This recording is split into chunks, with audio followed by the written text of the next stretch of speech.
to Constitute to real estate. Welcome back to Conan's Keys to Real Estate, unlocking Utah's real estate secrets, one key at a time. I'm your host, Ryan Conan, a full-time realtor at Real Broker, helping buyers and sellers in Twila and the Salt Lake Valley. One of the biggest reasons first-time buyers feel overwhelmed is because the home buying process often feels unclear. Most people know pieces of it, but they do not understand how everything fits together from beginning to end. And when you do not understand the full roadmap, every new step can feel stressful or unexpected. You hear terms like pre-approval, escrow, underwriting, appraisal, earnest money, contingencies, and closing disclosures, and suddenly the process starts to feel more complicated than exciting. But the reality is, once you understand the order of operations and why each step exists, the process becomes far more manageable. So in this episode, we're going to walk through the full home buying journey step by step from the earliest preparation stage all the way to getting the keys. The goal is not just to explain what happens, but to help you understand why it happens and how each stage connects to the next. Step 1. Financial preparation. The home buying process actually starts long before you ever tour a home. It starts with your financial foundation. This is the stage where you evaluate your income, savings, debt, credit score, and overall readiness to buy. A lot of buyers skip this stage emotionally because it feels less exciting than looking at homes, but it is one of the most important parts of the process. This is where you start building clarity. How much do you have saved? What monthly payment feels comfortable? How stable is your income? What does your debt situation look like? Are there credit improvements you should make before applying for a loan?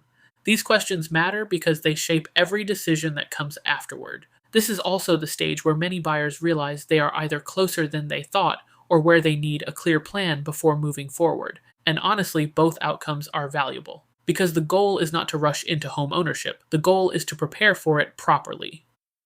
Step 2. Talking to a lender and getting pre-approved. Once you have a basic understanding of your finances, the next step is talking with a loan officer.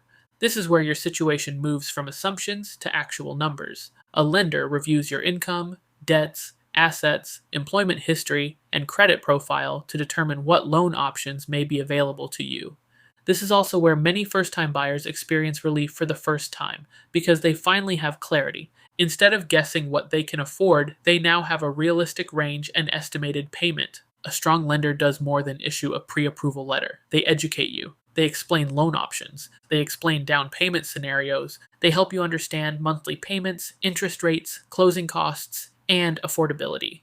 This stage is incredibly important because it creates structure for the rest of the process. Without pre-approval, home shopping becomes emotional guessing. With pre-approval, it becomes strategic. Step 3. Choosing the right real estate agent. This connects directly to the previous episode because your agent becomes your guide through the entire transaction. A good agent helps you understand the market, narrow your search, identify red flags, evaluate pricing, structure offers, navigate negotiations, coordinate timelines, manage communication. One thing first-time buyers often underestimate is how much emotional guidance a good agent provides during the process. There are moments where buyers feel excited, nervous, uncertain, impatient, or overwhelmed. A strong agent helps keep everything grounded and focused, because buying a home is not just financial, it is emotional too. Step 4. Starting the home search. Now comes the stage most buyers think of first, looking at homes. This is where you start touring properties, evaluating neighborhoods, comparing layouts, and trying to figure out what fits your lifestyle and budget best. At first, many buyers focus heavily on cosmetic details, paint colors, furniture staging, countertops, and decorations. But over time, buyers usually start realizing that functionality matters more than appearance. Things like layout, commute, storage, neighborhood feel, parking, future resale potential, maintenance needs.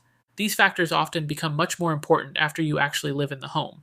This is also where buyers begin learning one of the hardest parts of real estate: compromise. Almost no home checks every single box perfectly. The goal is finding the best overall fit, not perfection. Step 5. Making an offer. Once you find the right home, the next step is writing an offer. This is where strategy becomes important. An offer is not just a price. It also includes earnest money, timelines, contingencies, financing terms, inspection deadlines, closing dates.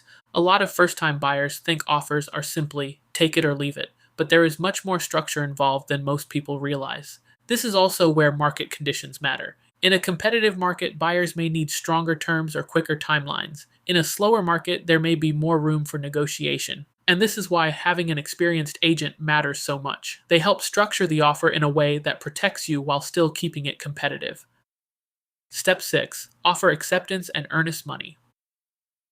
Once the seller accepts your offer, the home officially goes under contract. This is a huge emotional moment because it feels real now, but it is also where the process becomes more deadline driven. At this stage, earnest money is usually deposited. Earnest money is essentially a good faith deposit, showing the seller you are serious about completing the purchase.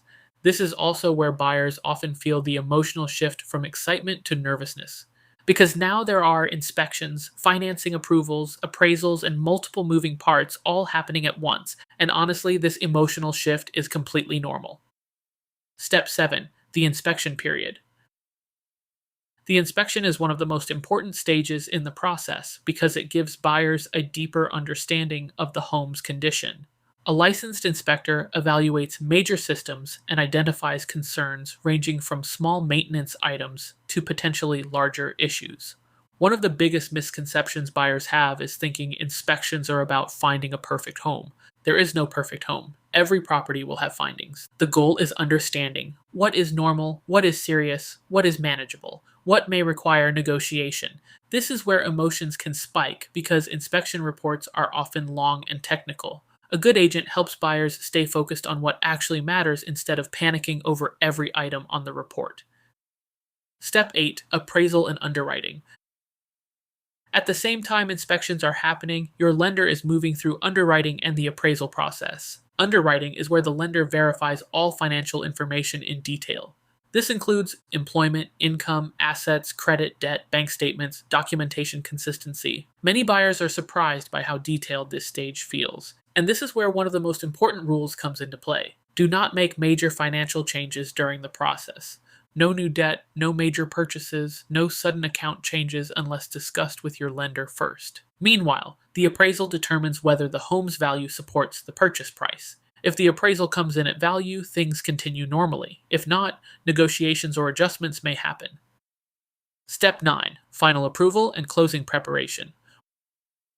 Once underwriting conditions are satisfied and the appraisal is complete, the loan moves toward final approval. This is where buyers receive final numbers, closing disclosures, and instructions for signing and transferring funds. At this point, things start feeling very real very quickly. Utilities get transferred, moving plans get finalized, insurance gets activated. There is usually a mixture of excitement and exhaustion at this stage because buyers have been mentally processing the transaction for weeks.